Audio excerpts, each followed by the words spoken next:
Na food for all times. O ano man yung bagay na season ng buhay mo ngayon, kung ano man yung mga pinagdaraanan mo ngayon, makinig ka, baka ito po yung sagot. At for sure that ito talaga yung sagot. Ano po?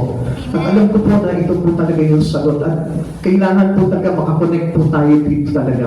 Okay. Ito po ay pinatotohanan po sa atin. Ito po may akda na ito. The psalmist found God's word sufficient. Sapat na sapat po ito. Ano ba yung pinagdaraanan mo ngayon? Ano ba yung kalagayan mo ngayon? Kahit na anong kalagayan mo, masarap ba yung kalagayan mo o hindi maganda, magulo ba o mahirap ba o para bagang halos parang tinutorture ka na ng mundong ito? Ito po, maganda po ito. Dito lang masasapatan na tayo katulad ng sinasabi po dito. Ito pong psalmist which is ito pong si Hari David. He had come to love its teaching. Mahalin lang natin po ang salita ng Diyos. Kasi ito yung ginawa po ni David eh. Ang ginawa po ni David, nung time na siya po ay dumaraan sa lahat ng mga pagsubok sa buhay, ito rin po yung nagbigay sa kanya ng lunas at sagot po doon sa kanyang mga pinagdaraanan. Kaya hindi naging mahirap po kay David, kahit na po sabihin natin na nasa mahirap at nasa mahigpit na kalagayan po ito si David, hindi po naging mahirap sa kanya, kundi naging madali lamang po sa kanya nalampasan itong mga bagay na ito dahil po sa salita ng ating Panginoon. Inibig niya yung salita ng Diyos, kaya nga dapat tayo lahat umiibig sa salita ng Diyos. Mahalin mo ang salita ng Diyos, pahalagahan mo ito, at mag-inlap ka ng todo sa salita ng Diyos. Ang problema po natin dito, are we the same like David? Tayo ba talagang nagmamahal sa salita ng Diyos o napipilitan lang tayo? Kasi napakahalaga po talaga nito ang salita ng Diyos. Before Jesus coming, kailangan malaman mo at maintindihan mo na kailangan po talaga ito ang salita ng Diyos na ito. Amen. Dahil ito rin yung maglalagay sa atin para maligtas po tayo. He saw it as a lamp to his feet and a light to his path. Nakita niya po na ito po yung talagang direksyon ng kanyang landas, ito po salita ng Diyos. Kaya kung marami po sa atin ngayon at sa Christian, still parang naliligaw ka pa rin ng landas, naliligaw pa rin yung direksyon ng iyong buhay, na kapit ka sa salita ng Diyos at makikinig mo, magkakaroon ka ng tamang direksyon. Magkakaroon ka ng talagang liwanag sa iyong nilalakaran dito sa mundong ito at hindi ka maliligaw. Even Paul declared the Bible to be a book for all times. Kahit na po ito po si Pablo. Si Pablo, alam po natin kung gaano rin po nagmahal si Pablo sa salita ng Diyos. Even all the apostles, even all the disciples of Christ Jesus, they love to hear the Word of God and they love to apply it. Kaya nga sabi po ni Santiago, di ba? Ang sabi niya po gano'n, kung pinakikinggan nyo lang, subalit hindi nyo yung pinapamuhay, di ba? Para lang kayong humarap sa salamin. So, ibig sabihin po nito, kailangan po na pagpapakita po ng pag-ibig natin sa salita ng Diyos, kailangan po hindi lang po natin ito pinakikinggan, kundi ipinapamuhay po natin ito. Bakit? Kasi sabi nga po ni Pablo po dito, he found it profitable in all situation. So, ibig sabihin, napakipakinabang po talaga ito sa lahat ng pagkakataon sa buhay natin, sa lahat ng panahon. Now, tingnan po natin. Lahat tayo, we have a different seasons in life. Lahat tayo, may iba-iba po tayo pinagdaraan ng mga pagsubok, kinahaharap, meron tayong iba't ibang problema. Now, ito na raw yung solusyon. Bakit? Kung ano man yung bagay na iyon, ito na yung kasagutan. Dahil sabi po dito ni Pablo kay Timoteo, sabi po ng 2 Timothy chapter 3 verse 16, ang lahat ng kasulatan ay kinasihan ng Diyos at kapaki-pakinabang sa pagtuturo ng katotohanan. This is real, this is truth, sa pagsaway sa kamalian, break all those wrong or false teaching, sa pagtutuwid sa ikong gawain at sa pagsasanay para sa matuwid na pamumuhay. So, ang layunin po talaga ng salita ng Diyos ay tayo po ay maituwid. Kaya nga po kung minsan, alam niyo po, if a person don't want to be changed, he hate this word. Talaga mag-iinis siya sa salita ng Diyos. Kapag ang isang tao ayaw magpabago, at ayaw niya mabago yung kanyang sitwasyon sa buhay, talagang kabubuhin pagpapatuloyan niya talaga ang salita ng Diyos, sapagkat ang salita ng Diyos ay katotohanan. Amen. Na kung saan sumasaway sa kamalian, nagtutuwid sa likong gawain, at nagsasanay sa atin para tayo ay mamuhay na matuwid. Amen. So sa madaling salita, ang ganda ng bigay po sa atin itong salita ng Diyos kapag natutunan po natin ibigin po ito at ipamuhay. Kaya lang alam nyo, yan po yung problema malaki pagdating po sa mga Kristiyano. Kasi they don't love to hear or to listen or to read this Bible. Minsan, inaayaw man ng basahin ng Biblia. Lahat tayo may Biblia. Pero iilan lamang sa atin ang nagbabasa ng Biblia. Kaya nga alam niyo po, ito pong Book of Psalm ay talagang inihanda po ito, isinulat po ito para sa mga katulad po natin. Dahil si David po mismo, naranasan po nila kung paano sila dumanas ng mga iba't ibang klaseng pagsubok sa buhay po nila. Amen. At the same time, nakita niyo po yung bigat ng mga pagsubok na pinagdaanan nila. Supposed to be, hindi gano'n kabigat yung ating pagsubok. Supposed to be, kung i-compare natin, yung ating mga pagsubok na pinagdaraanan, compare with their troubles before, makikita natin na napakagaan pala nito mga pinagdaraanan natin para tayo matigati. Kaya nga, dito po naman po, kung sila'y napagtagumpayan po nila yun, sa bigat ng kanilang mga pinagdaraanan, how much more tayo? It is, we have a life problem. Meron tayo kung bakit parang napakagagaan lamang na problema. At hindi po dapat tayo natitinag. Kaya lang ang problema natin, hindi tayo nagbabasa ng Biblia. Hindi tayo umiibig sa salita ng Diyos. Kaya hindi po nagkakaroon ng impact or there's no power that it will given to us by the words of God. Pinapawalang bahala po natin ang salita ng Diyos. Kaya nga, I will keep on encouraging you, people of God, na tayo po ay lagi dumadalo sa pagtitipon sapagkat nakapahalaga po ito at dito rin po tayo pinapalakas ng ating Panginoon. At kung ang isang tao po gusto po talaga magbago sa buhay, lagi niyang uugaliin na magbasa ng Biblia, makinig ng salita ng Diyos, at ipamuhay niya ito at mahalin dahil doon mababago ang buhay niya. Kaya, we must always be reminded by the words of God para na sa ganon, mabago po talaga ang ating buhay. Amen. How can we apply false confidence in God's Word to daily life? Paano po ba natin na i-apply po ito sa buhay po natin na tayo rin po yung magtiwala sa salita ng Diyos sa araw-araw na pamumuhay natin? Unang-unang dapat natin gawin para magkaroon tayo ng tiwala na maipamuhay po ito sa araw-araw. Unang-una, read the Bible when you are afraid to speak. Marami po sa atin takot na salitain o ligain. Ito po ang salita ng Diyos. Kaya nga alam niyo po ba, if we are afraid to speak the Word of God, the power of the words cannot be manifested on us. Hindi magmamanifest ito. Kaya nga ang labanan po dito, pag tayo po mismo, boldly and active to share the words of God, there is power that given to us by His Word. Because we know that this Word is Christ Jesus. Alam natin yung kapangyarihan ng salita ng Diyos na ito ay na kay Kristo. At si Kristo yung salita na kapag inibig natin ang salita, tayo mismo ay magkakaroon ng lakas at kapangyarihan to use it to battle every troubles, every trials, every bondage, or every enemy that we have. Mapagtatagumpayan natin yan. Kaya nga, tingnan niyo mga kapatid sa Panginoon, maraming nakakaalam na akala po nila na ang Biblia ay isang karunungan lamang. Isang aral lamang na kailangan mong marinig. Hindi. We must burn the fruit of this Word of God into your heart. Kailangan taglayin po natin kung ano po yung bunga ng salita ng Diyos. Ang bunga ng salita ng Diyos, yung sinabi sa atin sa 2 Timothy chapter 3 verse 16, ito'y nakakapagpatuwid, ito'y nakakapagbago, ito ay nakakapagbigay ng katotohanan. So, ibig sabihin po nito, there is power on it. Na kapag tayo po mismo, taglayin natin ang salita ng Diyos, you have the power. At ano yung kapangyarihan na yun? Yung kapangyarihan na yun, na makapagbabago ng buhay, na makapagtutuwid ng mga kamalian, na makapaglalagay sa matuwid na pamumuhay.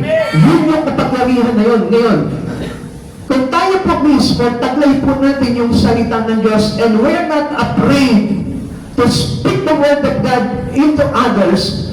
Alam niyo mga kapatid sa Panginoon, ikaw ang unang-unang babaguhin ng salita ng Diyos.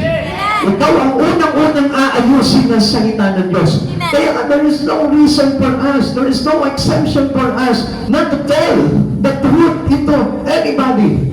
Tandaan po natin, kahit anong ginagawa mo, kailangan hindi ka matakot na salitain ito sa maraming tao. Alam niyo, kapag takot po tayo na maipahayag ang salita ng Diyos sa mga tao, malaki pong kawalan po dito. Hindi lamang po sa atin, kundi sa mga tao. Sapagkat alam niyo po ba kung bakit tayo nabago? Because of those people who are not afraid to speak the word of God. Inabot po tayo niyan. Kaya huwag niyong lilimitahan din yung sarili po ninyo. At all time, speak the word of God. Sabi nga po sa atin, napapanahon man o hindi, ipangaral natin ang salita ng Diyos. Sabi po ng Exodus chapter 4 verse 10 to 12, kung mapapansin po natin ito pong pagkatawag po dito kay Moises, ano po?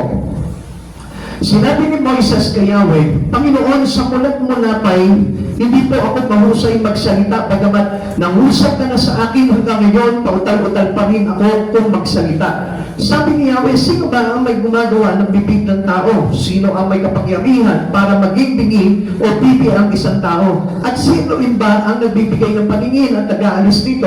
Hindi pa akong si Yahweh. Kaya nga, lumakad ka na at tutulungan kita sa pagsasalita at ituturo ko sa iyo ang iyong sasabihin. Kaya there is no reason not to speak the word of God. There is no reason for us to be afraid. Amen. Kasi there is a promises to us by God na kapag dinala po natin ang salita ng Diyos, ano sabi niya? Kaya lumakad ka na at tutulungan kita sa pagsasalita at ituturo ko sa iyo ang iyong sasabihin. God will tell us how to speak. God will tell us what we need to speak. Amen. So nothing problem, nothing to have a problem to speak the word of God. Kaya nga huwag mo sasabihin na wala akong alam eh. Hindi ako nagbabasa ng Bible eh. Then, kapag ka nawala yung takot mo na ipahayag ang salita ng Diyos, doon mag-i-start yung pagbabasa mo ng Biblia. Kaya maraming tao hindi nagbabasa ng Biblia because they afraid to speak the word of God. Dahil natatakot po sila na ibahagi ang salita ng Diyos. Natatakot sila mag-share. Natatakot sila mag-preach. Natatakot sila na sabihin ang katotohanan. Kaya nga, ayaw nilang magbasa ng Biblia. Pero, if we enjoy our life to speak the word of God, ikaw mismo, siyempre, paano magsasalita ng salita ng Diyos kung hindi ko binabasa? Amen? Amen. Kaya nga, we need to learn from it. We need to read your Bible. Kailangan basahin natin ang Biblia kung tayo man ay inaabot ng takot sa pagsasalita ng words of God. Amen. When we obey God, it provides for us courage and wisdom. He is the one who provided. Kaya wala po tayong ipapangamba doon. Ako, ano sasabihin ko? Hindi ako marunong magsalita. Unang-una, hindi ako marunong mag-English kahit na kung anong lingwahe mo. Basta ang Diyos ang magtuturo sa iyo kung ano yung sasabihin mo sa maraming tao. Yan po yung dahilan po ni Moises eh. Sabi niya, mula pa hindi na ako mahusay magsalita. Bagamat nangungusap ka na sa akin, hanggang ngayon pautal-utal pa rin ako kung magsalita. Hindi po ba katulad natin si Moises? Until now, natatakot ka pa rin na ipahayag ang salita ng Diyos. Pero ang hindi mo alam, ilang beses na nangungusap sa iyo ang Panginoon. Like for example, this time, nagpapahayag ang Panginoon ngayon sa pamamagitan ng salita ng Diyos, pero ikaw nandyan ka, nakikinig ka, pero takot ka pa rin na mag-share ng words of God. So, kung papansinin po natin dito, sa pamamagitan po ni Moises, dapat makuha natin kung ano yung bagay na itinuro sa kanya ng ating Panginoon. At hindi yung dapat natin matutunan. Na hindi po natin itinatago ang salita ng Diyos, kundi we express it and we share it to other. Kailangan ibinabahagi mo yan. Alam mo, sa isang araw, dapat mayroong ka maibahagian ang salita ng Diyos. At kapag ikaw, Kristiyano ka, nakapakinig ka na ng salita ng Diyos, at sa isang araw, hindi mo man lamang nabigkas ang salita ng Diyos, at may nakarinig nito, I tell you, you are afraid. You are a coward. Takot ka, duwag ka. Dahil ang mga Kristiyano nakikinig ng salita ng Diyos, never been coward Amen. at all time. Amen. Hindi siya naging duwag. Matapang siya magsalita ng salita ng Diyos. Amen. Kahit na sabihin mo, pinapersecute siya, pinagtatawanan siya, still, meron pa rin po siyang tapang na ibahagi ang salita ng Diyos. Amen. Because He loves it. Pag mahal mo ang salita ng Diyos, hindi ka papayag na hindi mo maibahagi ito. Now, kung papasahin po natin, yung panawagan po kay Moises to deliver Israel from slavery, si Moises, alam niya na talagang mayroon po siya na hindi siya talaga magaling magsalita. Alam ni Moises na mayroon siyang kakulangan sa pagsasalita. Pero ano pong ginawa po ni Yahweh? Ibinigay sa kanya kung ano yung bagay na hindi niya kaya. Amen. Katulad ng sinabi niyang utal-utal siya. Pero anong ginawa ni Yahweh sa kanya? Sabi ni Yahweh sa kanya, sige, pumunta ka doon. Ako bahala sa iyo. Tutulungan kita sa lahat ng sasabihin mo. Ibibigay ko sa iyo kung ano yung mga salita na sasabihin mo. So, ibig sabihin, there is no reason to reject the calling of God into us. Amen. Si Moises, gusto niya talagang i-reject yung calling ng Lord sa kanya eh. Kaya nga kung babasahin natin sa Exodus chapter 3, basahin po natin ano po. Kaya minsan, mga kapatid sa Panginoon, mahaba po ito.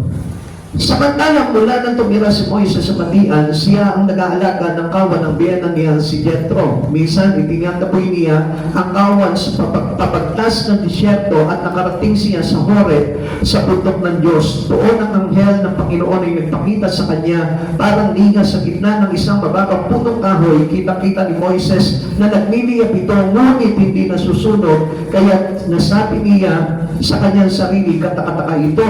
Tingnan ko nga kung mabuti kung bakit di nasusunog ngayong nagliliyap. Nanalapit na si Moises, tinawag siya ni Yahweh buhat sa nagliliyap na punong kahoy. Moises, Moises, ano po iyon? Sagot niya. Sinabi na ng Diyos, huwag kang lumapit, tumarin mo ang iyong sandalyas sapagkat banal ang dako na kinatatayuan mo. Ako ang Diyos ng iyong mga magulang ni na Abraham, Isaac at ni Jacob. Tinakpan ni Moises ang kanyang mukha Pagkat natatakot siyang tumingin sa Diyos, sinabi sa kanya ni Yahweh, nakita ko labis sa pinahihirapan ng mga Ehipto ang aking bayan. Alam ko ang hirap nilang tinitiis at naririnig ko ang kanilang daig. Kaya bumaba ako upang sila'y iligtas niya sa Ehipto at ihatid sa lupain mayaman, malawak at sagana sa lahat ng bagay. Ito ang lupain ng mga Kananeo, Eteo, Amoreo, Pereseo, Hebeo at Ebuseo. Naririnig ko nga ang daig ng aking bayan at alam ko ang pang-aping ginagawa sa kanila ng Ehipsyo. Kaya papupuntahin kita sa Paraon upang ilabas mo sa Ehipto ang aking bayan. Sumagot si Moises, sino po akong haharap sa Paraon at maglalabas sa bayang Israel mula sa Ehipto? Huwag kang mag-alala, hindi kita pababayaan at ito ang magiging katibayan ko na ako'y nagsugo sa iyo. Sa pagdating ito, sasambahin ninyo ang ako kapag nailabas mo sa Ehipto ang aking bayan, sabi ni Yahweh. Sinabi ni Moises, papunta ako sa mga Israelita at sasabihin ko sa kanilang, ako'y sinugo ng Diyos na aming ninuno. Ngunit ano pong sasabihin ko kung itanong nila kung sino ang nagsugo sa akin? Sinabi ng Diyos, ako'y si ako nga. Sabihin mong sinugo ka ni ako nga. Ni Yahweh ang Diyos ng inyong mga ninuno, ng Diyos na Abraham, Isaac at Jacob. At ito ang pangalang itatawag nila sa akin magpakailanman. Lumakad ka na at tipunin mo ang mga leader ng Israel. Sabihin mo sa kanilang, napakita ako sa iyo, akong si Yahweh, ang Diyos ng inyong mga ninuno, ni na Abraham, Isaac at Jacob. Sabihin mo, ako'y bumaba at nakita ko ang ginagawa sa kanila ng mga Ehipsyo.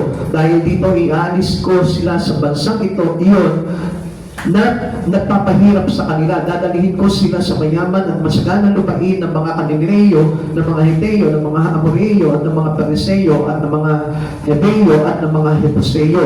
Pakikinggan kanila, pagkatapos isama mo ang mga leader at pumunta kayo sa Paraon. Sabihin mo, ako'y si Yahweh, ang Diyos ng mga Hebreo, ay nagpakita sa iyo at kayo'y maglalakbay ng 3 araw papunta sa ilang upang magandog sa akin. Alam kong hindi siya papayag hanggat hindi siya dinadaan sa dahas. Kaya ipadadama ko sa kanila ang bigat ng aking kamay. Parurusahan ko ang buong Ehipto sa pamamagitan ng mga kababalaghang pagkaraan noon, papayagan niya kayong umalis. Idinugtong pa ng Diyos, pagagain ko sa inyo ang loob ng mga Ehipsyo upang may madala kayo sa pag-alis. Lahat ng mga babae ay manghihingi ng damit, alahas na dindot o pila sa kanilang mga kapitbayan. Sino mang babaeng nandoon, ipasusuot ninyo sa mga ito sa inyong mga anak.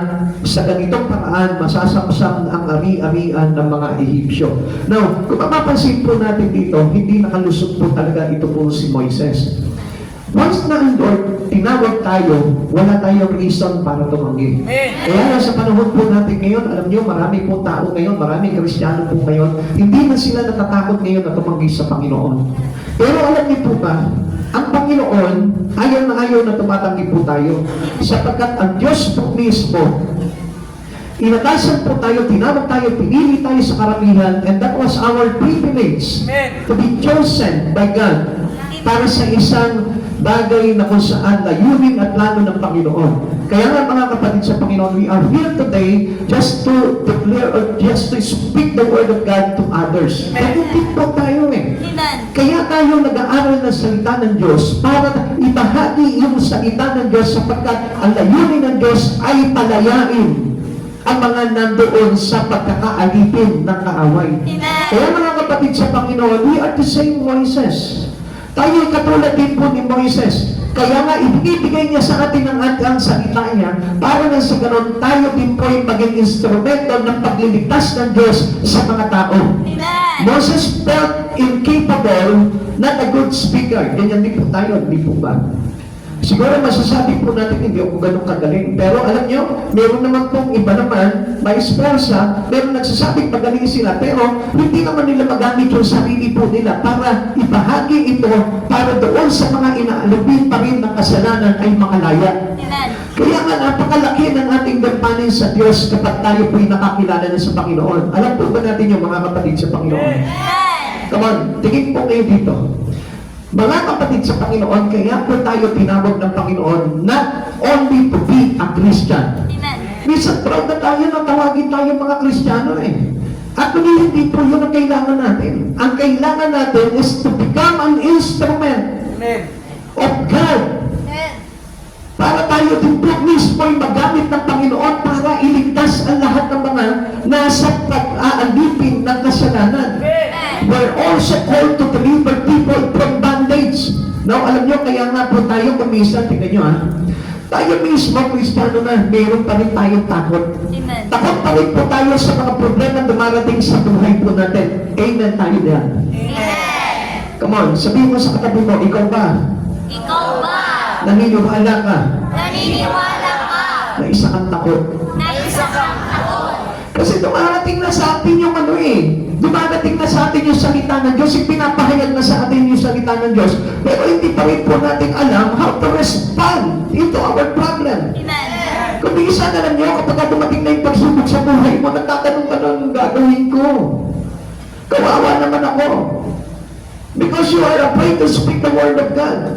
Dapat nga po tayo mga tinawag ng Panginoon, tayo po yung instrumento na para palayain ang mga tao sa pagkakaalipin. Amen. We are to be the Lord's witnesses.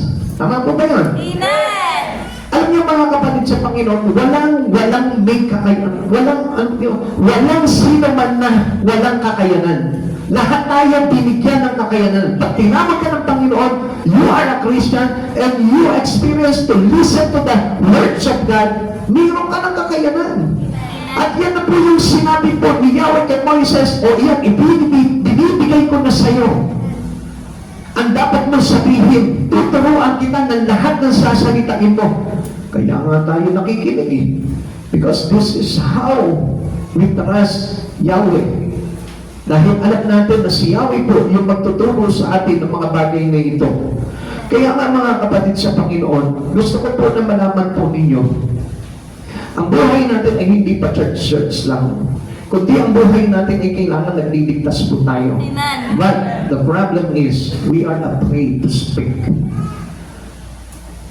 Hindi naman po yan sa pagsasalita, kundi sa pagliligtas ang tinutukoy ng Panginoon dyan.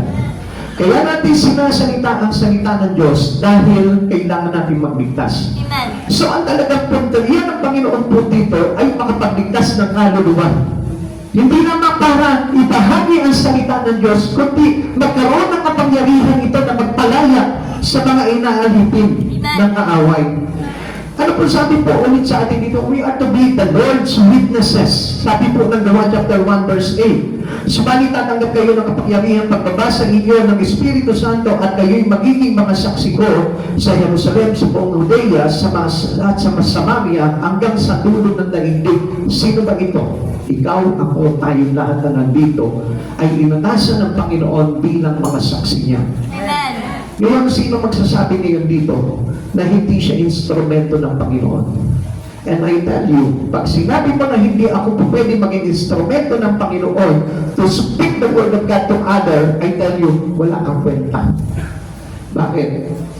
Anong ginagawa mo dito? Anong ginagawa mo? Nakikinig ka ng salita ng Diyos.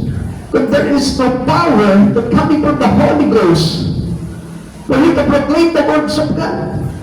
Come on. Kaya nga po tayo pinatapaan ng Holy Spirit eh. Sabi niyo, we are born again. As supposed to be, as a born again Christian, we receive the Holy Spirit. We receive the Spirit of God. Now, anong naging kapangyarihan ng banal na Espiritu sa buhay mo? Kung tayo po mismo hindi magagamit yung buhay po natin to be a witness for Christ. Naintindihan niyo mga kapatid sa Panginoon? So, ibig sabihin, we cannot receive the Holy Spirit. Kung hindi mo ginagamit yung buhay mo sa pag-aakay, hindi mo ginagamit yung buhay mo sa pag-share na salita ng Diyos, ano yung tinanggap mo? Hindi tayo tumanggap ng Holy Spirit. Kasi sabi po sa atin dito, as we receive the Holy Spirit, we have now the power to become a witness for Christ Jesus. Amen. Gamitin niyo, mga kapatid sa Panginoon. Amen. Dahil the Holy Spirit gamitin. Kapag hindi po tayo nagiging nagpapaging instrumento sa ating Panginoon. Amen. God's promises to give us the words we need. Si Yahweh po mismo ang nangako po sa atin. Like yung sinabi niya po kay Jeremiah, para mapansin, kinig po ngayon dito mga kapatid sa Panginoon, mahalaga po ito. Kailangan tumatak sa puso po natin ito para na sa ganon, hindi niyo palaging isipin sa sarili niyo, ako makikinig lang ako sa salita ng Diyos, makikinig ako. Hanggang sa dumating ang Panginoon, nakikinig ka lang. Come on, hindi lamang po si Moises yung may ganun po ang problema. Sino pa? Sabi po ni Jeremiah, pagkatapos iniunat ni Yahweh ang kanyang kamay, hinipo ang aking mga labi at sinabi, ngayon ay ipinibigay ko na sa iyo ang mga mensaheng dapat mong sabihin. So, ibig sabihin, there is no reason anymore. Amen. Ba't ba sasabihin ako, mahina ako? Mahina rin po ito po si Jeremiah. Mahina rin po si Moises. Amen. Hindi niyo ba napansin? Si Moises pinag-aral ng Paraon. Supposed to be dapat magaling si Moises. Pero bakit sabi niya, paudalo-dala mo? Amen? Amen. Alam niyo kung bakit? Kasi nandun siya sa mga buntoy, sa mga bagay na makamundo. Nandun yung galing niya. Pero, if you really wanted to be used and equipped by God, doon lamang tayo makasihan ng karunungan ng Panginoon para maibahagi natin ang salita ng Diyos. Amen. Kaya nga, never afraid. Hindi tayo dapat ang matakot dahil ang Diyos ang may gagabay po sa atin at magbibigay ng kakayanan para tayo po yung makapagpahayag. Amen. Amen. Amen. Consider the Lord the response to the prayer of Moises. Ang sabi niyo po kay, sabi niyo po kay Moises? Who had made man's mouth? Sino ba ang gumawa at lumikha ng bibig ng tao? Come on. Alam niyo mga kapatid sa Panginoon, itong problema natin eh. Alam mo kung sino lumikha sa iyo. Pero hindi ka magamit ng lumikha sa iyo.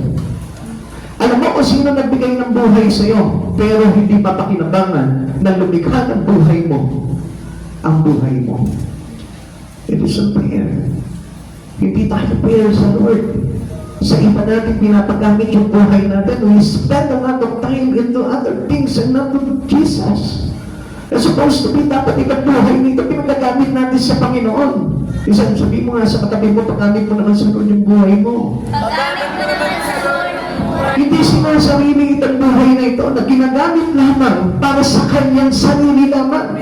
Kundi dapat itong buhay na ito, na lalang ng Panginoon, we are created according to the image of God, then you can use it to glorify God. Gamitin mo yung buhay mo para sa kaluwalhatian at para sa ikarangal ng ating Panginoon.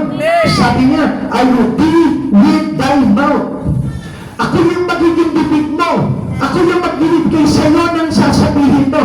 Ng mga kapatid sa Panginoon, wala na po tayong reason eh. Hindi natin pwedeng sabihin, mahihain po ako eh. Pautal-utal po ako eh. Pipi po ako eh. At mali, alam mo, kahit na pipi ka, hindi ka makapagsalita, if we use or if we pray, na gamitin ng Diyos ang buhay mo para maipahayag mo ang salita, makapag-miracle pa sa buhay mo ang Panginoon at bigyan ka ng tinig para magpagsalita. There is no limitations from God.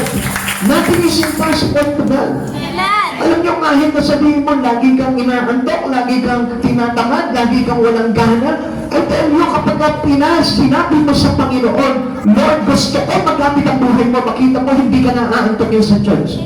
Makita mo, hindi ka natatamahin. Makita mo, masipag ka na palagi ng masipag kahit midweek service na uuna ka pa sa gawain. Kaya nga mga kapatid sa Panginoon, alam niyo, ang totoo po talaga na talagang nakikinig ng salita ng Diyos, yung pang tao po talaga na willing talaga magpagamit sa Panginoon. Amen. Kasi we must be a part of God's plan. Lagi ko po sinasabi po sa inyo yan. Ang sabi po dito ni Yahweh kay Moises, sabi niya po kasi kay Yahweh, Panginoon, mula pa hindi po ako mahusay magsalita. Di ba? Yan din po yung ating reason palagi, katwiran po natin palagi. Katwiran natin, Pastor, hindi pa talaga, mahihain po talaga ako eh. Hindi ako sanay na humarap sa tao eh. Pero tignan nyo, ano sabi sa kanya ni Yahweh? Who had made man's man? Sino ba gumawa at lumikha ng bibig ng tao? So, ibig sabihin, wala po tayong dahilan para sabihin mo, di po ako magaling magsalita. Pag ginamit mo yung bibig mo para sa kalwalhatian ng Panginoon, papayag ba ang Lord na hindi niya magamit? Papayag ba yan ang Lord na hindi na magamit yan para sa kanyang ikaluluwalhati? Kapatid sa Panginoon, hindi. Pansinin mo, kung sa chismis ka, nagagamit mo yan eh. Hindi ka napipigilan ng Lord. Eh, what more kapag halimbawa ginagamit mo yung tinig mo, yung bibig mo, para ibahagi mo makapagligtas ng kaluluwa. Pipigilan ka pa ng Lord ha? Baka sabihin ng Lord, yan ang gusto ko palagi sa iyo. Yung ipinapahayag mo ang salita ng Diyos. Amen? Kasi ninyo, sa pagsashare ng salita ng Diyos, minsan ayaw na ayaw mo. Pero kapag ka nakikipagkwentuhan ka lang, inaabot ka ng 3 oras. Walang patid, walang upuan, walang kainan, hindi inaantok, hindi nakakatulog. Punong-puno ng kagalakan. Pero pag words of God na, makikita mo, tinatamad, umaayaw, laging magiging busy. O nga pala, may ginagawa nga pala ako. Next time na lang ulit natin ituloy ito, ha? Hindi niyo po ba napansin yan, mga kapatid? So it is unfair to God. When we are afraid to speak the word of God, I tell you, hindi malulugod ang Diyos na ito sa buhay mo. Amen. Dahil ang gusto talaga ng Panginoon, kung ikaw ay kinakait ng Lord, dapat mapakinabangan ka niya para makapagligtas ka ng kaluluwa. Ikalawa, how can we apply false confidence in God's word to daily life? Read the Bible when you're afraid to speak. At ikalawa, read the Bible when you're feeling weak. Kapag ikaw parang pinanghihinaan, tingnan mo yung tabi mo ngayon, parang hinang-hina. Para mawawala na ng lakas, di ba? Alam niyo, dapat pagdating sa pag-church po natin, dapat tayong mga strong man talaga, malakas. Amen. Tingnan mo nga yung katabi mo, tingnan mo, ano yan? Is he feeling weak or feeling strong? Yung iba talaga pinapakita. Pag sumasayo ang Diyos, dapat you are strong. Malakas ka dapat hindi nakikita sa iyo ang kahinaan. Kaya lang, ang sabi niya po dito, kapag ikaw, nararamdaman mo na nanghihina ka, magbasa ka ng Biblia. Karaniwan kasi sa atin, kaya po nanghihina kayo pagdating sa church. Alam niyo kung bakit? Obviously, hindi nagbabasa ng Biblia. Kung niyo kung tingnan, yan po ang katotohanan, o aminin niyo, sino nagbasa kanina ng Biblia? Oh, very good. Praise the Lord. Dito, sino nagbasa ng Biblia kanina? Wala. Dito, wala rin. Dito, yung totoo, nagbasa ng Biblia. Ayan, buti naman. Yung iba, alam ko kung anong ginawa niyan. Anong ginawa? Kundi naglabayan, naglinis ang bahay, nagsermon ng mga anak. Kaya hanggang ngayon, nandun kumakain pa rin. Hindi mabigyan po ng sarili po nila ng mga bagay sa Panginoon eh. Kaya mga kapatid sa Panginoon, alam niyo po, kaya tayo nanghihina. Kasi nga, hindi natin binabasa ang salita ng Diyos. Ugaliin po natin na magbasa po ng salita ng Diyos para lumakas po tayo. Sabi po ng Isaiah chapter 40, 28-31, hindi ba ninyo nalalaman, hindi ba ninyo naririnig na itong si Yahweh ang walang hanggang Diyos, ang siyang lumikha ng buong daigdig. Hindi siya napapagod sa isipan niya, yung walang nakakaunawa. Mahihina at mga napapagod ay kanyang pinalalakas. Kahit na galing ka sa trabaho, galing ka sa maghapon paglalaban, pagluluto, pamamalansya, pag-aalaga ng iyong mga anak, ang Diyos nito ay mayroong kakayanang palakasin ka. Amen. If you read your Bible, ito yung magre-replenish ng kahinaan mo para mabalik yung iyong kalakasan. Kaya nga, alam niyo, kaya hindi po tayo lumalakas. Kasi nga po, nagkukulang tayo sa pagbabasa ng Biblia. Kaya kahit na pagod ka sa trabaho, basta nakapagbasa ka ng Biblia, pagdating mo sa gawain, makita mo, strong pa rin yan. Hindi yan ang lulupay-pay. Alam niyo po ba, kapag tayo lagi ng lulupay-pay, pagharap po natin sa kaaway, mas lalo ka ng lulupay-pay. Kaya nga, hindi inuugali ng isang Kristiyano na nanlulupay-pay siya sa gawain ng Panginoon. Dahil ang gawain po talaga ng isang Kristiyano ay magpalakas ng magpalakas para na sa ganon, pagharap niya sa kalaban, malakas siya at kaya niyang i-overcome yung kanyang mga kalaban. Ang sabi po ng 29 ulit, at mahihina at mga napapagod ay kanyang pinananakas kahit na ang mga kabataan ay napapagod at nanlulupay-pay. Ngunit walang lumalakas at sumisigla ang nagtitiwala kay Yahweh, lilipad sila tulad ng mga agilas, sila'y tatakbo, ngunit hindi mapapagod, sila'y lalakad, ngunit hindi manghihina. Kaya lang alam niyo, karamihan ngayon sa mga Kristiyano, nanghihina sa paglalakad papunta sa church. Pero pagpunta sa ibang bagay, malalakas. Tumatakbo pa. Lakad ng lakad, hindi napapagod. Come on. Huwag niyo akong taasan ng kilay. Dahil kabisado ko yung mga ganyang bagay. Amen. Sa tagal ko na po naglilingkod sa Panginoon, alam ko po yan. Dahil alam ko na pagpag ang isang tao po talaga, walang interes pagdating sa salita ng Diyos, kahit na anong yaya mo yan na mag-church yan, makikita mo, may daramdamin sa katawan yan. Pero pagkatapos ng pag-anyaya mo sa kanya papunta sa church, makikita mo, balikan sigla ng katawan yan. Amen? Pagdating sa mga bagay sa Panginoon, mahina. Pagdating sa mga bagay sa Panginoon, malaka. Napapagod. Pero pagdating sa mga bagay na hindi kinauungkayan ng Panginoon, makikita mo, hindi napapagod. Baliktad tayo mga kapatid sa Panginoon. Our strength is coming from the Lord and not from the world. Kaya lagi natin isipin po yan. We are unfair because tayo likha ng Panginoon at hindi likha ng sanlibutan. Amen. Tuloy natin. Life's burden often drain away our strength. Supposed to be, alam niyo kung ano nagpapahina sa inyo. Come on, nandiyan po ba tayo mga kapatid sa Panginoon? Pakisabi nga po ng mga nandito lamang po kami. Nandito lamang. Pakilakas po, pakisigaw. Nandito lamang po kami. O kayo, nandito ba kayo? Nandito lamang po kami. Kayo, nandiyan pa kayo? Nandito lamang po kami. Kaya lang, pero, yun lang. Kaya alam nyo, Alam nyo, yung life's burden, mga pasanin natin sa buhay, yun ang madalas makapag-drain na nakalakasan ng isang tao. Our problems never take God by surprise. Alam ng Diyos yan eh. Amen. Actually, alam nyo, ang Diyos basta nakita niya yung desire ng puso mo na talagang gusto mo talaga maging witness sa Kanya, makikita mo palalakasin ka ng Panginoon. Kahit na ano yung mga pinagdaraanan mo sa buhay, hindi ka maghihina. Bakit? Hindi ka manlulupaypay. Bakit? Kasi puno ka ng salita ng Diyos. The words of God give us strength. Tandaan nyo, ang isang Kristiyano na puno ng salita ng Diyos sa puso niya, kailanman hindi manghihina. Kahit na anong mga bigat na mga pagsubok na pinagdaraanan niya, kailanman hindi yan manlulupaypay. Bakit? God is our strength in troubled times.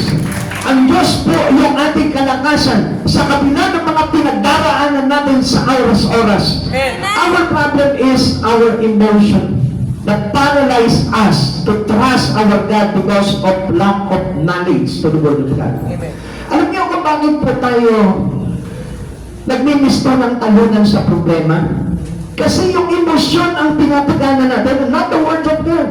That's supposed to be, kapag may problema ka, not your emotion is the one you respond, but your what? But the word of trust. Amen. Yung pang salita na pinagkakatiwalaan natin dahil we need to have a knowledge that coming from God. Amen. Supposed to be, alam nyo, ang dami po sinabi po dito eh. Katulad na sinabi po ng awit 46 verse 1. Ang Diyos ang ating lakas at kanlungan at handang saklolo kung may kaguduhan. Amen? So sa madaling salita, kahit na anong bigat ng problema mo, dapat pag nasa church ka, nakikinig ka na ng salita ng Diyos, supposed to be dapat malakas ka na. Amen. Baliktad po kasi ang mga Kristiyano eh. Minsan pagdating sa church, saka sila nanghihina, saka sila naglalata, saka sila nababagot. Supposed to be para dapat tayong mga agila. Ang lakas natin matutulad sa pakpak ng agila. Lalakad ng lalakad, hindi mapapagod, tatakbo ng tatakbo, hindi manghihina. Kaya ganun nga po yung ating kategory eh. Pagdating sa ating Panginoon, tayo po ay katulad ng pakpak ng agila. Walang tigil sa pagkampay. At makikita mo, hindi yan napapagod. Kahit na maglaro yan sa alapaap, sa ulap, sa hangin, hindi po napapagod yan. Alam niyo, ganun po ang katulad ng mga isang tao, punong-puno ng salita ng Diyos, salita ng kalakasan sa puso niya. Ano pa po dito? Those who wait upon the Lord renew their strength. Lagi natin panghawakan po yung bagay na yan. At alam niyo po ba, doon sa ang kailangan lamang po natin that we need to trust the knowledge that given for us by God. The words of God. Sabi nga po ng CBS version, yung Christian Standard Bible version, sabi niya po dito, those who trust, not those who wait.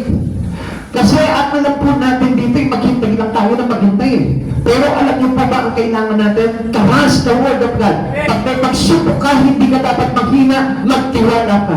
Kapag may mga pinagdaraanan ka, huwag ka dapat matakot. Kailangan magtiwala ka sa salita ng ating Panginoon. Panghawakan mo the promises of God. Bakit? Ano sabi po ng ating Panginoon? Isaiah 40 verse 29 to 31. Ang mahihina, mga napapagod ay kanyang pinalalakas, kahit na ang mga kabataan ay napapagod ng lulupaypay, ngunit muling lumalakas at sumisigla at nagtitiwala kay Yahweh. Sino naman muling lumalakas? Yung mga nagtitiwala kay Yahweh. Sino yung muling lumalakas? Yung mga nagtitiwala kay Yahweh. Sino yung mga lumalakas? Yung mga nagtitiwala kay Yahweh. Kailangan hindi nagiging mahina ang mga nagtitiwala kay Yahweh. Do not be emotional. Do not be paralyzed. If you have enough knowledge and trust into the words of God, your strength will be renewed by Christ Jesus. Mananauli yung lakas mo. Parang hindi naman. Tingnan mo nga yung katabi mo. Parang lupay-pay pa rin. Alam niyo kung anong kulang natin? Ang kulang natin yung pagtitiwala talaga sa Panginoon eh. Kaya hindi tayo lumakas, hindi tayo sumigla. Kasi kulang tayo sa pagtitiwala. We always keep on contradicting the word of knowledge that given to you. Lagi natin kinokontradict, hindi naman talaga ako takot eh. Kaya lang, I have no calling from God. Why you are here? Sino tumawag sa'yo? Kung hindi ka nandito ngayon, naniniwala ako, hindi ka tinawag ng Diyos. Pero alam mo ba, walang taong hindi tinatawag ng Diyos. At kapag tinawag ka ng Diyos, you must trust His call.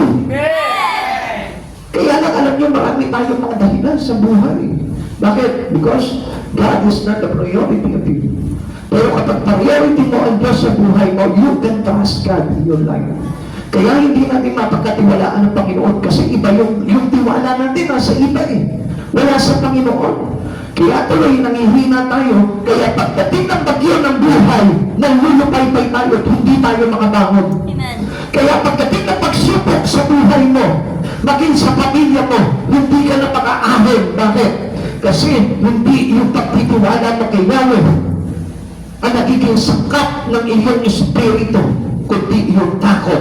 Ang sabi nila, ngunit muling lumalakas at sumisig ka ang nagtitiwala kay Yahweh. Bakit? Because He knows this word. And what is this word? Come on.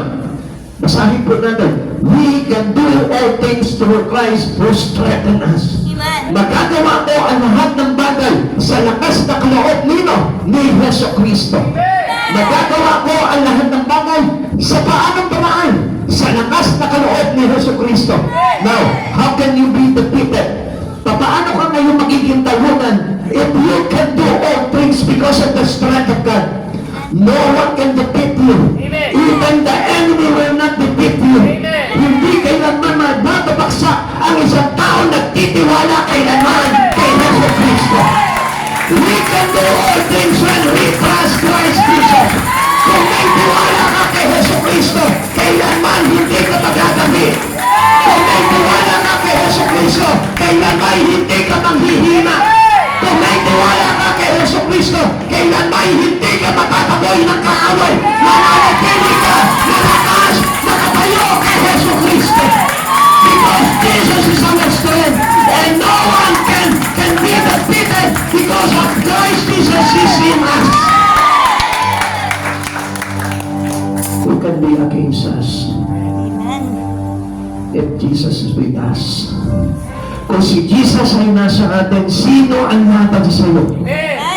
Bakit kung isang dinatatuan tayo ng takot? If you really know the words of God, nothing will afraid us. Wala sino mang tatakot sa iyo. Kahit na ang gawa ng kaaway, hindi ka matatakot because we know the authority.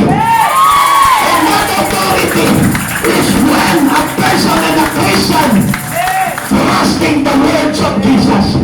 Kapag may tiwala ka sa salita ng Diyos, kailanman hindi ka matatakot sa labanan. Nothing to be afraid of. Nothing to be afraid of. Wala dapat nakatakutan ang isang Kristiyano. Wala dapat nakatakutan ang isang taong tapat at nagtitiwala kay Yesu Kristo. When you need to read your Bible, kailangan basahin mo ng basahin ng salita ng Diyos. Sikat no. Read the Bible when you're filled with fear. Pagka lagi kang takot, ibig sabihin yan, walang naitatak sa puso mo ng salita ng Diyos. Kaya maraming tao takot eh. Even Christian takot pa rin. Walang dapat na makatakot sa iyo. Amen. Because Jesus is always with us. At ang pangako sa atin ni Yahweh, ano? Ako isa sa inyo, huwag kang matakot. Ako ang inyong Diyos, hindi na dapat mangamba. Palalakasin kita at tutulungan iingatan at iniligtas.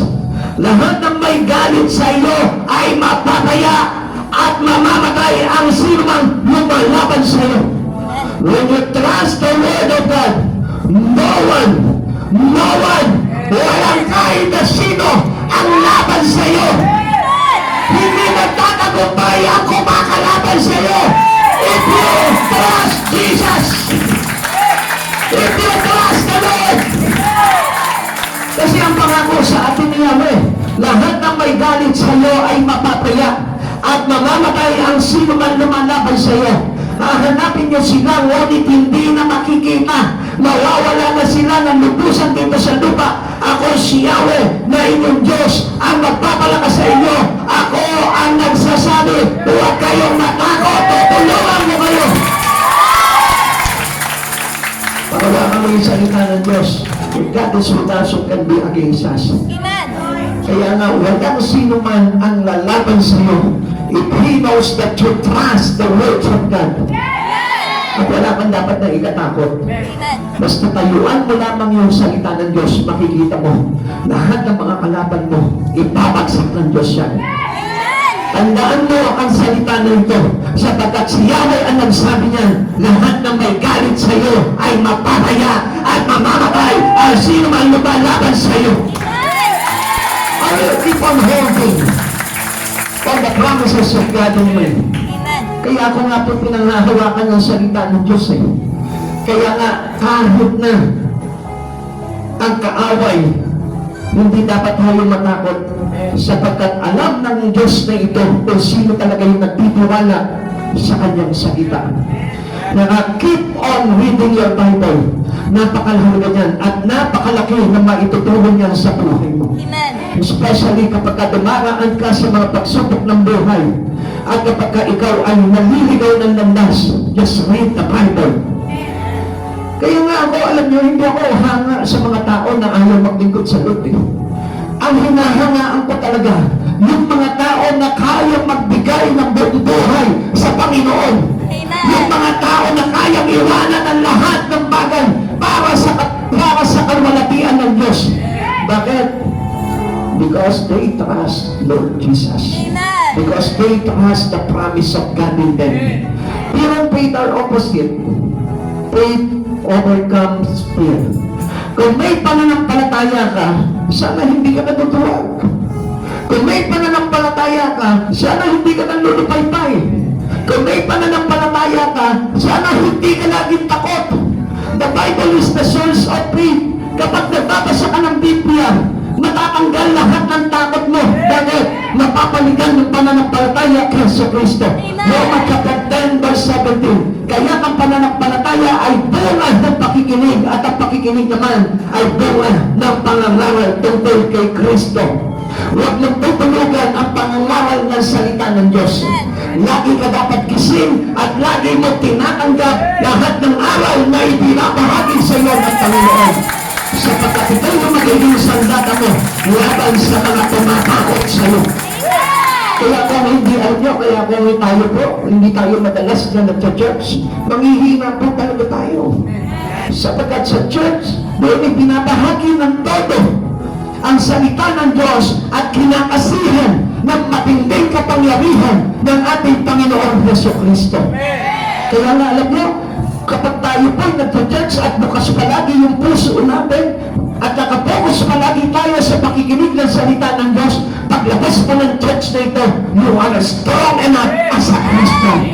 Malakas ka, malakas at hindi ka kailangan madadaig ng anumang pagsubok. Consider the many fear not in the Bible. Marami tayong sinabi po dito sa Biblia na fear not. Read the promises of strength and protections for Isaiah.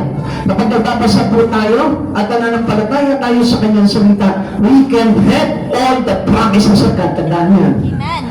Pag ikaw lagi ka nagbabasa ng salita ng Diyos at nagtitiwala ka at nananampalataya ka sa salita ng Diyos, tumingin kayo dito, maniwala ka. Lahat na pinangako ng Diyos, nasa sayo.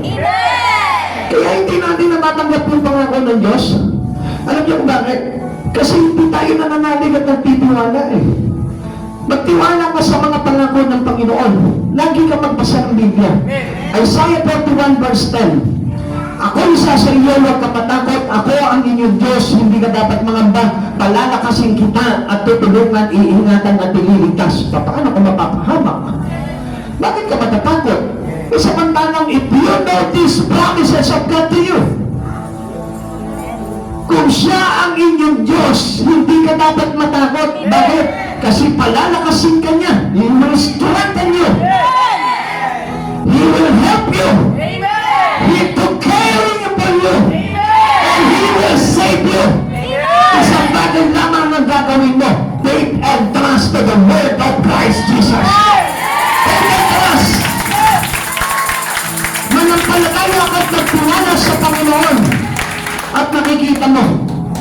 kailan hindi ka matatakot. Ika-apat, read the Bible when the tempter is near. Kapag malapit na po, na malapit na ang tukso sa iyo, magbasa ka na ng Biblia. Una, sabi po dito, how can we apply false confidence in God's Word in the daily life? Read the Bible when you're afraid to speak, kapag ikaw ay takot magsalita, kapag ikaw ay nakakaramdam ng panghihina, at kapag ikaw ay punong-puno ng takot, at ang ika-apat, kapag malapit na ang tukso sa buhay mo, o malapit na ang mga pagsubok sa buhay mo. Alam ng tao kung kailan siya sinusubok. Alam ng tao kung kailan siya tinutukso. Kaya lang ang problema, takot ang isinusukli niya doon sa bagay na yun. Instead, he gained faith by reading the Bible. Always keep on gaining the words of God by reading your Bible. 1 Corinthians chapter 10 verse 13. Walang pagsubok na dumating sa inyo na hindi nararanasan ng ibang tao, tapat ang Diyos at hindi niya ipahintulot na kayo'y subukin na higit sa inyong makakaya. Sa halip, pagdating ng pagsubok, bibigyan niya kayo ng lakas upang makayanan ito at ng paraan upang malampasan ito. Sino ngayon dito na may problema na nakatakot? Samantalang ang Diyos ang nagsabi sa iyo, if you are a real Christian to Jesus, bakit parang nanginginig ka kapag dumarating na ang problema? Bakit natatakot ka at nawawala ka sa iyong sigla sa paglilingkod sa Panginoon kapag ka dumarating ang problema? And supposed to be, you must have confident like David. You must have confident like Paul. Dapat na meron tayong kumpiyansa at pagtitiwala na kapag dumarating na ang pagsubok sa buhay, mas lalo kang lumalakas. Mas lalo kang nakinig ka na Kristiyano. Because you know the promise of God into you. Ang sabi niya, sa halip, pagdating ng pagsubok, bibigyan ko kayo ng lakas upang makayanan ito at ng paraan upang malagpasan ito. Paano kung hahadlangan ng pagsubok ng buhay mo? Alam mo kung bakit? Kasi until now, nalulupay-pay ka pa rin. Larawan ng hindi nagpapasa ng Biblia. Larawan ng walang interes sa pakikinig ng salita ng Diyos. Kaya nagiging mahinang Kristiyano. But if you are a real Christian, I tell you, you will be energized your spirit with the word of God. Every time na nakakapakinig ka ng salita ng Diyos, lumalakas ka. Lumalakas ang espiritu mo. And that's the true Christian. Lagi magtandaan, temptations are limited to those that are common to all. Lahat ng pagsubok, dinanas natin lahat. Walang sino mang hindi dumanas ng pagsubok, pero nalagpasan nila. Why? Because they trust God. And if you trust God too, maniwala ka, nalalagpasan mo lahat ng pagsubok mo. Dahil walang pagsubok na dumating sa atin na hindi naranasan ng iba. Kaya huwag kang manlulupay-pay. Huwag kang magdrama-drama. Huwag kang mag-emote-emote. Kapag may problema ka, lagi mo sabihin, kaya ng Diyos ko, ano bang problema na ito? Kaya ako pagpalupayin niyo rin. At kaya may hindi ako malulupok. Kaya nga mga kapatid sa Panginoon, you must know your positions to God. You must know your stand. Kaya nga marami po mga Kristyano hindi nag-i-stand sa Lord eh. Why? Because they don't know the words of God, lack of knowledge. Pag ikaw punong-puno ka ng kaalaman sa salita ng Diyos, you will stand before the Lord your God. This is our, sabi po dito, temptations are limited to what we can overcome. Kapatid sa Panginoon, ang ipinibigay na pagsubok sa iyo, pakinggan mo to, yung kaya mo lang. Yung kaya mo lang. At hindi papahintulot ng Panginoon sa buhay na yung problema hindi mo kaya. Now, paano mo sasabihin? Ang hirap naman itong problema na ito. Hindi ko kaya itong problema na ito. Alam mo kung ano ang problema, ikaw. Masyado kang ma-emote. Huwag ka mag-i-emote pag may problema ka. Magbasa ka ng Bible. Sapagkat ang words of God is not about your emotion. It is about the Spirit of Christ Jesus dealing with you. Dealing with power. Dealing with anointing. Kaya tayo nagpapasa ng salita ng Diyos kasi pakikipag-deal mo sa Lord yan. Humihingi ka ng lakas, humihingi ka ng tagumpay, humihingi ka ng kaalaman, at humihingi ka ng mga bagay para malampasan mo lahat ng pagsubok na ito. This is an example when temptations comes our way. So Jesus mismo, nung tunokso po siya, hindi nagtagumpay sa kanyang niisa man, si Satan. Amen. Bakit? Because he knows the word. Amen. Anong ginawa ni Jesus kay Satan? He contradict by the truth in Christ. Ano po yung salita ng Diyos? Kaya nga kapag alam mo ang salita ng Diyos, kailanman hindi ka madadaya ng kaaway. Amen. Hindi ka sasabihin sa'yo, hindi ka na makakawala sa pagsubok mo. Hindi ka na tatakotin ng mga problema mo. Kaya alam niyo mga kapatid sa Panginoon, maraming Kristiyano takot. Kasi hindi nagpapasa ng Biblia. Kasi hindi pinanghahawakan ng salita ng Diyos. Mahina. Tandaan mo, malakas king. Amen. Because of Christ Jesus who give you strength. Jesus overcame the tempter by quoting scripture. So we can. Tayo din mismo mga kapatid sa Panginoon. At sa oras na ito, kapatid, gusto kong malaman mo, huwag kang duwag, huwag kang takot, huwag kang mahina, sapagkat lahat ng mga nagtitiwala kay Yahweh ay parang pakpak ng agila. Lilipad ng lilipad. Tatakbo, hindi maghihina, lalakad, hindi mapatakot. Kapatid sa Panginoon, taglay mo ang kapangyarihan at kalakasan ng ating Panginoon. Because as we accept Christ Jesus, we receive the Spirit of God, the same power of Jesus, heading by a person who trusts in Him with all their heart. Kapatid sa Panginoon, gusto ko sa oras na ito, taglayin mo yung Espiritu ni Yesu Cristo na nagsasabi sa iyo, makapangyarihan ang Kristiyano. Walang makatatalo sa iyo. Walang makahihigit kay Kristo Jesus na nandito sa puso mo. Taglayin mo ang kapangyarihan ng Diyos sa oras na ito. Magpasalamat at magpuri ka sa Panginoon sapagkat alam ng Diyos yung mga bagay na pinagdaraanan mo. Hallelujah, glory to Christ Jesus. Let us worship the Lord. Tuwala lang kapatid sa Panginoon. Huwag ka magpapahadang sa kaaway. Alam niyo kung bakit? Kaya nga kung minsan ano sinasabi sa iyo ng kaaway, huwag ka mo nang tumalo ng gawain. Malaki ang problema mo. Huwag ka mo nang tumalo at makinig ng salita ng Diyos. Marami kang problema. Kasi numalingan ng kaaway yan. Panukso ng kaaway yan. And you must refuse the lie of Satan into you. You are strong because you have Jesus. Yan naman kulang natin eh. Yung pagtitiwala sa Panginoon. Subalit pag pinagbuhakan mo ang Panginoon sa buhay mo, I tell you this, once and for all, sasabihin ko sa iyo, hindi ka kailanman maitutuwal na kaaway. You have Jesus, a powerful God. Napagtagumpayan na ng Diyos ang sanlibutan, kaya wala tayong dapat na itatakot. Come on. Tanggalin mo yung emosyon sa puso mo. Palitan mo ng words of God. Come on. Tanggalin mo yung emosyon. Pagdaraya ng kaawayan na nagsasabing mahina ka.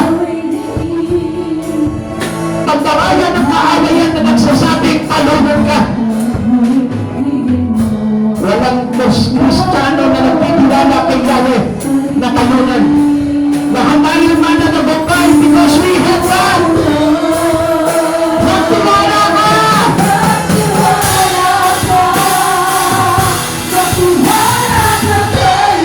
Yes, Lord, we trust in you, O God, we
God, magtatagumpay ka.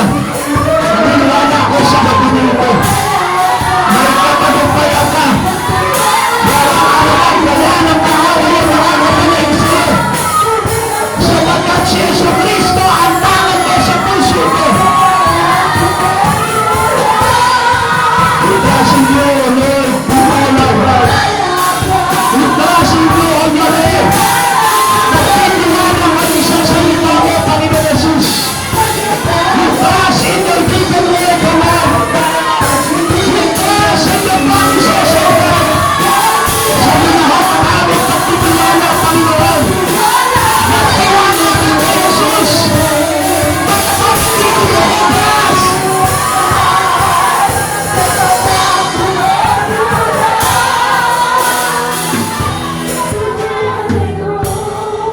Shanda makapahirya rababa, hande kere behaya rababa. Shekana kera bahaya rababa, kera bazekere behaya rababa. Kore kera bagaraba, shekere yara bahaya rababa, bahaya rababa. Shebe kere behaya rababa, rababa, haye kera bahaya rekara yara rababa. Shanda rababa,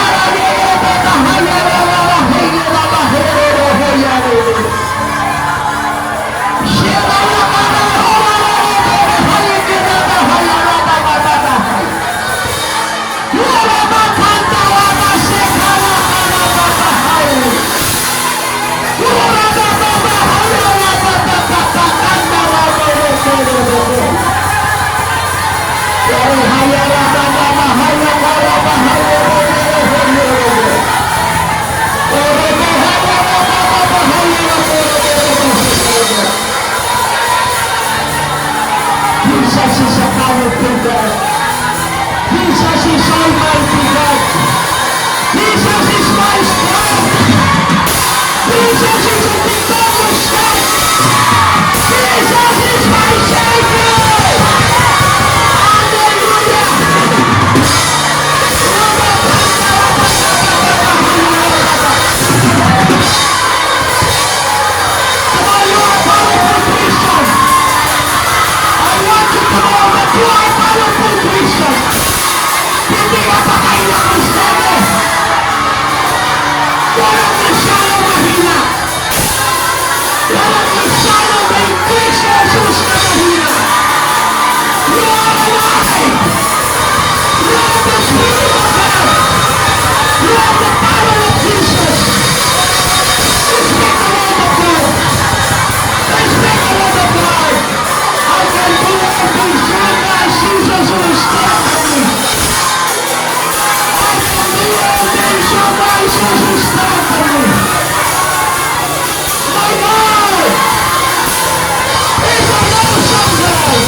Hallelujah, glory to Jesus.